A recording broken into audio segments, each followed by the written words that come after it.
Planning a trip to Kyoto? Then let's do a little prep together. Through my trip. First things first, let's find a good bento for the Shinkansen. Eating a bento on the bullet train is one of the best parts of traveling in Japan. I picked up a tuna and salmon roe bento and some sushi with ngawa, a rich, fatty cut of fish. So good. You can also drink beer on the train, so if you've got good food and drinks, the ride flies by in no time. Starts here. We've arrived at Kyoto Station. It's not just a train station, it's a futuristic building designed around the theme of space. There's even a free rooftop observation deck with great views of the city.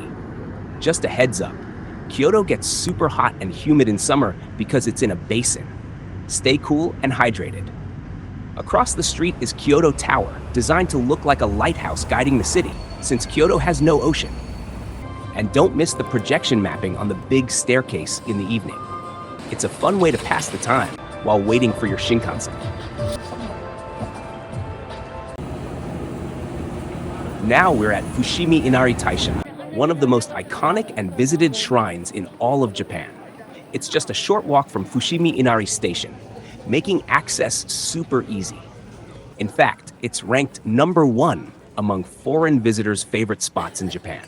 And personally, this was the most memorable stop on my entire trip. This time, I came at night. The endless line of red torii gates glowing faintly in the dark creates an atmosphere that feels otherworldly, like you've stepped into a different dimension. While the main hall is open for ceremonies from 8:30 a.m. to 4 p.m., the mountain trail lined with torii gates is open 24/7, allowing for night hikes like this one. You'll notice many fox statues around the shrine grounds.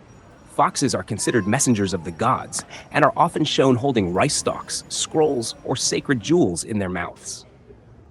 Of course, what makes this shrine most famous are the thousands of red torii gates. They're called the Senbon Torii, or 1,000 gates, but there are actually over 10,000 here. Each gate is a donation from a person or business that had a wish granted or simply wanted to express gratitude. If you look closely, you'll see names and dates inscribed on the back of every gate. Some are individuals, but many are companies. These gates can cost hundreds or even thousands of dollars, depending on their size and location. And they're still being added today, so the number keeps growing. Walking through the gates, you'll notice the air shift. Light filters in differently, and the sounds fade away. It's quiet, a little eerie, and deeply calming all at once. And if you're lucky, you might even meet one of the local cats that live around the shrines. Locals often say they're like divine guides, lounging peacefully in the sun or quietly watching from a stone perch. About halfway up, you'll reach Yotsutsuji, a popular lookout spot with stunning views over Kyoto City. With torii gates stretching endlessly in all directions, it's hard to tell how far you've come or how far you still have to go. There's something surreal about walking through these gates for so long. It almost feels like time stands still. But don't worry. Eventually, you'll reach the summit of Mount Inari at 233 meters above sea level. But don't expect a grand finish.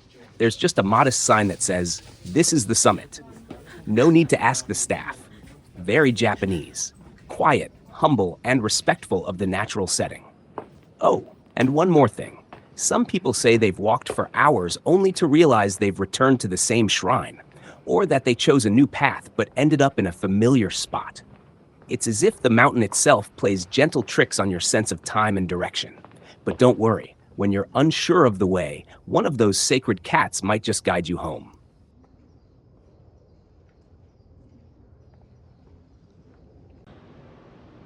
In 1868, the capital was moved to Edo, which was renamed Tokyo, East Capital. Before that, Kyoto served as Japan's capital for over 1,000 years, nurturing rich traditions. Tea ceremony, flower arrangement, and geisha culture all flourished here. In the film Oppenheimer, Kyoto was spared from bombing due to its cultural importance. Temples, shrines, and old townscapes remain today. Sivanantine temples are UNESCO World Heritage Sites. This is Nishiki Market, often called Kyoto's kitchen. With a history of over 400 years, it has long been a hub of local food culture. The famous Edo period painter Ito Jakuchi was actually born right here, in a greengrocer's family, in the market. One great thing about Nishiki is that it's covered by an arcade, so you can enjoy exploring it comfortably, even on rainy days. The market is packed with all kinds of ready-to-eat local foods, like freshly made tamagoyaki, Japanese omelet, skewered octopus, crispy yuba croquettes, and more. It's the perfect place to try authentic Kyoto flavors in a casual way. Just a quick reminder, eating while walking is not allowed in the market. Make sure to stop and enjoy your food in front of the shop or in designated areas. Even though Kyoto isn't by the sea, you can still find plenty of fresh seafood at Nishiki Market. Shrimp, shellfish, and even hamo, a delicately flavored fish that's especially popular in Kyoto. There are lots of spots where you can sit down and enjoy a meal, so it's a great place to stop for lunch. And if you're just in the mood for a quick bite and a drink, you'll also find standing bars where you can casually snack and sip. Kyoto people really love pickles, so you'll find a huge variety of them being sold throughout the market.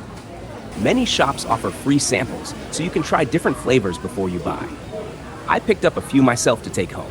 Matcha treats are also very popular here. Matcha is a finely ground green tea powder with a rich, slightly bitter taste, and you'll find it in ice cream, cakes, and other sweets that are a big hit with visitors from around the world. Another Kyoto specialty to look out for is yuba, or tofu skin, a delicate layer that forms on the surface when soy milk is heated. It's used in traditional Buddhist cuisine and has a subtle, creamy texture. It's more than just a market. It's a place where you can truly experience Kyoto's flavors in everyday life. And at the eastern end of the market, you'll find Nishiki Tenmangu Shrine. It's squeezed right between modern buildings, which makes it a fascinating contrast. A quiet spiritual spot to end your Nishiki stroll with a quick visit or a wish for good luck. Unlike Tokyo, the streets of Kyoto are laid out in a neat grid. Maybe that's why walking here feels so calm and peaceful. Traditional buildings are everywhere. You'll also spot people in kimono, reminding you you're really in Kyoto. And yes, there are plenty of rental shops if you want to try one yourself. While walking around, you might notice something curious called inuyarai. It's a wooden fence leaning diagonally in front of buildings. Originally, it was meant to keep dogs from peeing on the walls. Practical, right? Today, it adds to the old-time charm of the city. Another thing that might catch your eye is the Ikezu stone. Ikezu means a bit mean in Kyoto dialect. It's placed at sharp corners to gently protect buildings from cars brushing past. Buses are the main way to travel. Because of the need to preserve the city's historical landscape, building subway lines in some areas is difficult. As a result, the bus network is super well developed. And the best part? You get to enjoy the scenery along the way, unlike on the subway. Did you notice how Kyoto is full of charming little lanes and alleys? It starts with the city's ancient grid. When Kyoto became Japan's capital in 794, its streets were laid out like a chessboard, straight, wide, and easy to navigate. Centuries later, a clever tax rule changed the game. Property fees were based on the width of a house facing the street. To save money, merchants built narrow fronts and very deep lots. As families divided and sold those deep plots, new homes popped up farther and farther from the main road. But every house still needed an entrance, so residents carved out slim shared passageways called roji. Add a few hundred years of repeating that pattern, and Kyoto's grid is now laced with a web of tiny lanes. Some public, many privately shared, all packed with history. As you walk through the streets of Kyoto, you'll notice that many small shops and even private homes decorate their windows with seasonal flowers, crafts, or ornaments. It's a quiet tradition rooted in Kyoto's appreciation for beauty and hospitality. Omotenashi. These small displays are meant to bring a sense of warmth and welcome to passersby, adding a personal touch to the streetscape and reflecting the changing seasons. It's a simple gesture, but one that makes Kyoto feel open, thoughtful, and alive. This is the Kamo River, or Kamogawa, a special river that flows north to south through the heart of Kyoto. Along the river, there's a well-maintained walking path where both locals and visitors come to relax and enjoy some peaceful time. One interesting thing you might hear about is how couples often sit evenly spaced apart along the riverbanks. It's said to reflect Kyoto's unique sense of personal space and subtle manners. The name Kamo actually means duck in Japanese, and true to its name, the river is home to ducks, herons, kingfishers, and many other wild animals. In summer, restaurants along the river set up kawayuka decks, outdoor dining platforms built over the water. If you're looking for that classic Kyoto alleyway atmosphere, Pontocho, right next to the Kamo River, is the place to go. This cute red bird is the symbol of Pontocho. It's a narrow street packed with Kyoto-style restaurants, bars, and izakaya, all lined up tightly side by side. At night, paper lanterns light the path, giving the whole area a warm and nostalgic glow. Some of the alleys are so narrow, you can't help but peek in and wonder what's hidden inside. You'll also spot little details and objects you'd never see in Tokyo. Those small touches that really make Kyoto feel special. The area still holds on to its old Kyoto atmosphere, and just walking through it is a fun experience. If you're lucky, you might even catch a Maiko or Geiko on their way to work. But remember, don't chase them or take photos without asking. Since it's just steps from the Kamo River, it's a perfect place to visit while out on a walk. We've done a lot of walking today, haven't we? Time to grab a drink and take a break. We're here at Masuya Saketen, just a short walk from Nishiki Market. And this place is all about enjoying sake casually and comfortably. They offer plenty of Kyoto-style dishes like yuba, tofu skin, and all kinds of local pickles, perfect with sake. You'll find a huge selection of sake from all over Japan. First dish, seared duck carpaccio. Could it be the same duck we saw flying over the Kamo River earlier? Nah, probably not. But the smoky flavor is fantastic with sake. Next up, yuba pizza. It's thin and crispy, super satisfying. Since it's made from soy, not wheat, it's actually kind of healthy. The blue cheese flavor is strong, so the taste of yuba is subtle, but the texture is great.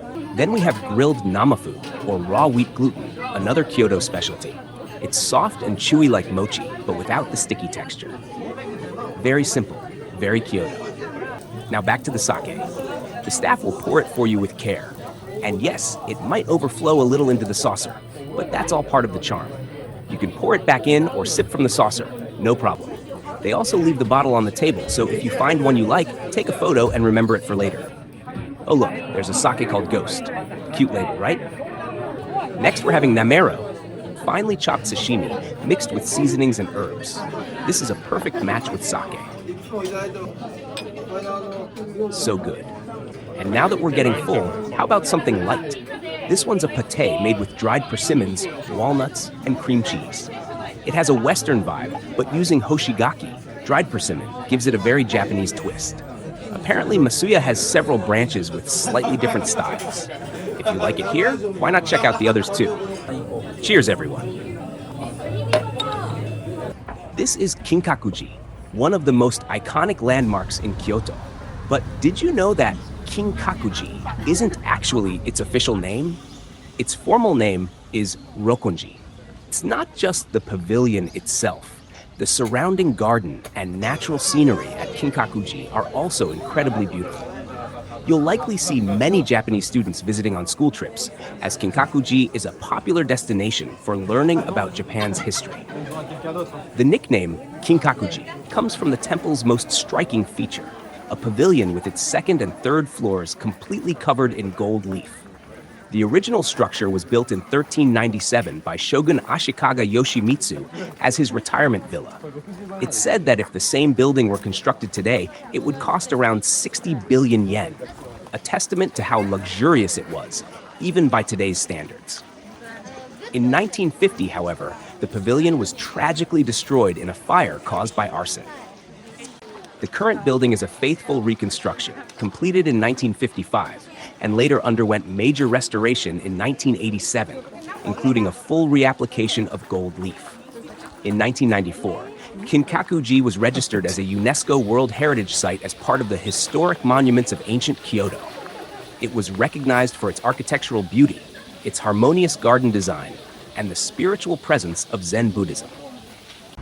Next up is Ginkaku-ji, also known as the Silver Pavilion. Just beside the temple, you'll find the Philosopher's Path, a peaceful 2-kilometer walkway along a canal. It's said that a Kyoto University philosopher often strolled here in quiet contemplation, which is how the path got its name. The path is a favorite among visitors who often combine it with a trip to Ginkaku-ji. At the end of the path, you'll reach the approach to the temple, lined with small food stalls and souvenir shops. Although it's a bit removed from the busy city center, the area offers a calm but lively atmosphere. It was originally built in 1482 as a retirement villa for Shogun Ashikaga Yoshimasa and was later converted into a Zen temple. The name Ginkaku-ji, Silver Pavilion, came later as a counterpart to Kinkaku-ji, the Golden Pavilion. There are stories suggesting that silver leaf was originally planned for the exterior, but due to war and financial difficulties, it was likely never applied. As a result, the pavilion's bare wooden exterior stands in quiet contrast to the opulence of Kinkaku-ji. This subdued look has come to be highly regarded as an expression of wabi-sabi, the Japanese appreciation of simplicity and imperfection. In front of the pavilion, you'll find 2 unique sand formations, the Jinshadan, a flat bed of raked white sand, and the Kogetsu-dai, a conical mound said to represent Mount Fuji. These elements create a tranquil and symbolic garden landscape. Throughout the temple grounds, you'll also notice a variety of mosses, carefully maintained to complement the aesthetic of the garden. In fact, the temple intentionally selects and manages different species based on what fits the scenery. If you continue toward the back of the grounds, a hillside path takes you up to a scenic viewpoint, offering a sweeping view of the temple below and the Kyoto cityscape beyond. While both Kinkaku-ji and Ginkaku-ji are named after precious metals, their character couldn't be more different. Kinkaku-ji shines with grandeur, while Ginkaku-ji offers a quiet, introspective beauty, capturing the spirit of Zen and wabi-sabi in its most elegant form.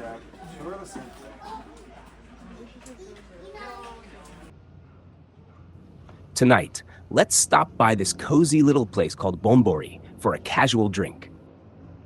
The cut glass style from Tokyo. The first dish I tried was smoked mackerel, I believe. The smoky aroma and rich flavor of the fish were just amazing. Next up was black soybean okara. Okara is the soybean pulp left over from making tofu. The delicate dashi flavor and the richness of the black beans made it really tasty. Then came pork cartilage. I often eat it stir-fried with beer, but here it was simply simmered, highlighting the natural taste. It felt very Kyoto, modest, but delicious. This kind of standing bar is perfect for a quick stop after dinner, or for slowly sipping while nibbling on small bites. Some people were sitting too, so if you ask, they might bring out a stool for you. It's a small place, and you can hear the comforting murmur of locals chatting around you. Very relaxing. Then I tried a small side dish. I think it was manganji miso, just the kind of delicacy that goes so well with sake. Next was sanma no yuan yaki, grilled sori marinated in soy sauce and yuzu. It was packed with flavor and honestly hard to cut with one hand. I ended up using both, excuse the bad manners. Totally worth it though. And the drink that came next was served in a wine glass with beautiful Japanese patterns. Such a thoughtful detail. Since it's Kyoto, I also tried a green tea liqueur, rich and aromatic, just as expected. It's moments like these, wandering into a small, local place, that make traveling truly memorable. Next up is Kennin-ji Temple, a lesser among international travelers, but one that's quietly growing in popularity. Located right near Kyoto's famous Gion district, it offers a peaceful escape just steps away from the city's bustling streets. It's a place where you can slow down and truly connect with your surroundings. Founded in 1202, Kennin-ji is Kyoto's oldest Zen temple. It was established by the monk Aisai, who also introduced the custom of drinking tea to Japan, a figure deeply connected to both Zen Buddhism and tea culture. What makes Kennin-ji so special is its balance of simplicity and quiet beauty. It's not flashy, but it leaves a lasting impression, a space where the essence of Zen and Japanese aesthetics is quietly present. Scattered throughout the temple grounds are dry rock gardens and moss-covered courtyards, each carefully designed and deeply meditative. One of the highlights is the replica of the famous Wind and Thunder Gods folding screen by Tawaraya Sotatsu, a classic of Japanese art. And don't forget to look up. Though Kennin-ji isn't as widely known among tourists, it's slowly gaining attention as a quiet and meaningful alternative to Kyoto's more crowded temples. Next up is To-ji Temple, just a 15-minute walk from Kyoto Station. It's surprisingly easy to get to, but once you're inside, it feels like you've stepped into another world. To-ji is part of the UNESCO World Heritage Site, and its history dates all the way back to 796, when it was founded as an official temple to guard the city's east side. This temple is deeply connected to Kukai, also known as Kobo Daishi, the monk who brought esoteric Buddhism to Japan. To-ji became the center of his teachings and remains a spiritual hub for the Shingon sect to this day. The highlight here is the 5-story pagoda, which stands about 55 meters tall, making it the tallest wooden pagoda in Japan. Although it's usually closed to the public, there are special occasions when you can see inside and view the sacred statues.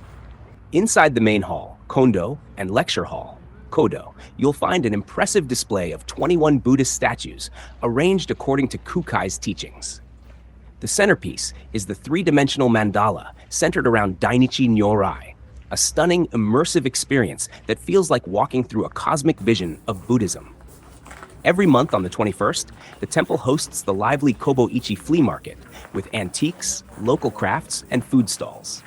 It's a favorite event among locals and travelers alike.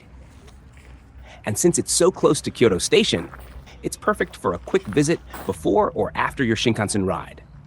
Definitely a hidden gem worth exploring. In this trip, I explored Kyoto through my own eyes, sharing its history, mystery, and charm. From cutting-edge tech to timeless traditions, from delicate Kyoto cuisine to hearty ramen, Kyoto truly has it all. There's so much more I can't wait to share. So if you want to discover more of Japan's culture and cities, don't forget to subscribe.